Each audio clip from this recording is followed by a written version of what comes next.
प्रधानमंत्री राहत कोष के फंड में से राजीव गांधी फाउंडेशन को फंड दिया गया। राजीव गांधी फाउंडेशन कौन चलाता है? कांग्रेस की अध्यक्ष और उनका परिवार चलाता है। मान्यवर, इन्होंने कहा कि हिंसा और दंगों का इसमें से निकाल दिया।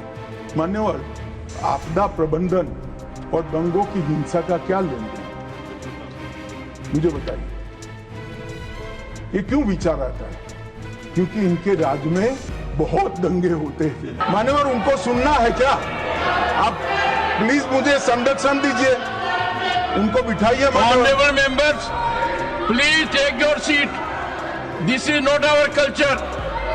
I am happy that leader will take care of you. Please, no, take your seat. Take your seat. Okay. Take your seat. Bengal में सरकार बदली, पार्टी बदली, मगर वॉकआउट करने की परंपरा नहीं बदली। कम्युनिस्ट भी करते थे, ये भी करते हैं। मान्यवर, ये फंड का उपयोग क्या हुआ? प्रधानमंत्री राहत कोष के फंड में से राजीव गांधी फाउंडेशन को फंड दिया गया। अबे राजीव गांधी फाउंडेशन कौन चलाता है? कांग्रेस की अध्यक्ष और उनका परिवार चलाता है। मान्यवर, तत्कालीन कांग्रेस की अध्यक्ष। मान्यवर, फंड का ट्रांसपेरेंट उपयोग है। हमने क्या किया? कोरोना महामारी, आपदा राहत, ऑक्सीजन प्लांट, वेंटिलेटर, गरीबों को सहायता और टीकाकरण के लिए इसका खर्च करने का काम भारतीय जनता पार्टी के प्रधानमंत्री। मान्यवर, जवाबदेही, कोई स्पष्ट पारदर्शिता नहीं थी। फंड के उपयोग के लिए कोई कमिटी नहीं थी। यहां पर प्रधानमंत्री जी के प्रधान सचिव, जो ब्यूरोक्रेट होते हैं, उनकी अध्यक्षता में 5 सचिवों का कमिटी बनाया गया है। वो रेकमेंड करता है, फिर वो ट्रस्टियों के सामने आता है और तब जाकर खर्च होता है। कोई सिस्टम नहीं था, अपने घर से ऑर्डर कर देते थे। मान्यवर, और कोई भी प्रकार की जवाबदेही के बगैर दान स्वीकार कर लिया जाता है।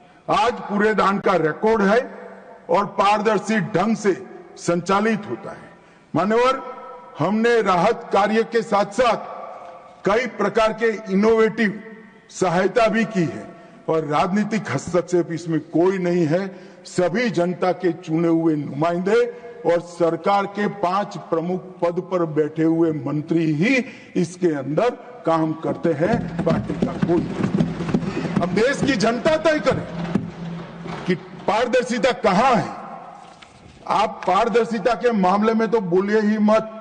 जीप कांड से लेकर बोफोर्स तक इतनी पारदर्शिता आपने बताई है, 2G तक, कि पूरा देश थक गया दिखते थे। 12 लाख करोड़ के घपले घोटाले भ्रष्टाचार किए और तब जाकर वहां जाकर बैठे हो। मान्यवर, ये राजीव गांधी फाउंडेशन, इसके लिए भी बताने के लिए बहुत कुछ है, मगर मैं बता नहीं सकता, बताना नहीं चाहता, क्योंकि वो राजीव गांधी फाउंडेशन को सब PSU भी फंड करते थे, कई कन्वर्जन करने वाले संगठन भी करते थे। जाकिर नाइक के NGO से भी उसको 50 लाख का चंदा मिला था। मान्यवर, और कई चीनी संस्थाओं ने भी पैसा दिया था। मान्यवर, ये ट्रांसपेरेंसी की बात भारतीय जनता पार्टी के लिए करते हैं। मान्यवर, कोई अधिकार नहीं है इस बात करने का। मान्यवर, नीरज दागी जी ने कोविड विफल प्रबंधन का मुद्दा उठाया। इसके बाद उन्होंने कहा DM अधिनियम में कोई विशिष्ट आपदा सूचीबद्ध नहीं है। आपदा सूचीबद्ध करने का अधिकार राज्यों के पास है। अपने राज्यों के आपदा के प्रकार के अनुसार वो उसको सूचीबद्ध कर सकते हैं। और इन्होंने कहा कि हिंसा और दंगों का इसमें से निकाल दिया। मान्यवर, आपदा प्रबंधन और दंगों की हिंसा का क्या लेन देन, मुझे बताइए। ये क्यों विचार आता है? क्योंकि इनके राज्य में बहुत दंगे होते थे। आपदा प्रबंधन और दंगों का क्या लेन देन, कैसे कर सकते हैं? उचित ही किया है कि हमने नहीं किया है। एक हो गया मान्यवर,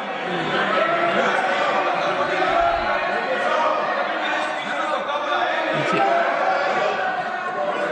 मान्यवर ऋतुव्रता बैनर्जी एआईटीसी के, उन्होंने कहा कि हमें फंड कम दिया गया है। यूपीए सरकार जिसमें ममता जी थी, इससे 367% ज्यादा फंड भारतीय जनता पार्टी की सरकार ने। मान्यवर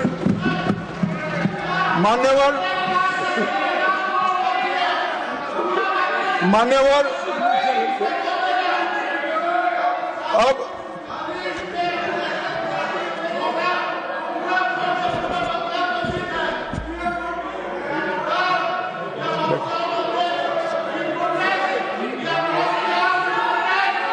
मान्यवर उनको सुनना है क्या? आप प्लीज मुझे संरक्षण दीजिए, उनको बिठाइए। Honorable members, please take your seat. This is not our culture. I am happy that leader will take care of you. Please, no, take your seat. Take your seat. Okay. Take your seat. I do not appreciate disturbance in the house.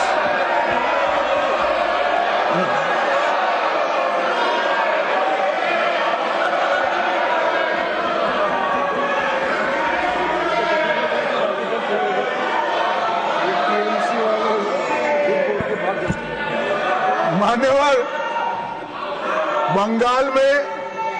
Bengal में सरकार बदली, party बदली, मगर walkout करने की परंपरा नहीं बदली। कम्युनिस्ट भी करते थे, ये भी करते हैं।